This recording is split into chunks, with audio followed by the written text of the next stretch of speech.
worst trade you ever made, and what'd you learn from it? The dumbest thing I ever did. Yeah, the dumbest thing you ever did. The dumbest stock I ever bought was, drum roll here, Berkshire Hathaway, and that may require a bit of explanation. It was early in 1962, and I was running a small partnership, about $7 million. They call it a hedge fund now. And here was this cheap stock, cheap by working capital standards or so, but it was a stock in a textile company that had been going downhill for years. So it was a huge company originally, and they kept closing one mill after another, and every time they would close a mill, they would take the proceeds and they would buy in their stock. And I figured they were going to close. They only had a few mills left, but they would close another one. I'd buy the stock, tender it to them, and make a small profit. So I started buying the stock, and in 1964, we had quite a bit of stock. And I went back and visited the management, Mr. Stanton.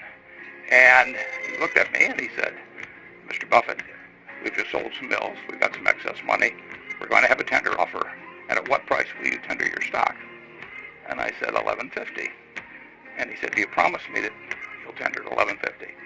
And I said, Mr. Stanton, you have my word that if you do it here in the near future, that I will sell my stock at $11.50. I went back to Omaha, and a few weeks later, I opened the mail. Oh, you have this. And here it is, a tender offer from Berkshire Hathaway. That's from 1964. And if you look carefully, you'll see the price is 11 3/8. He chiseled me for an eighth.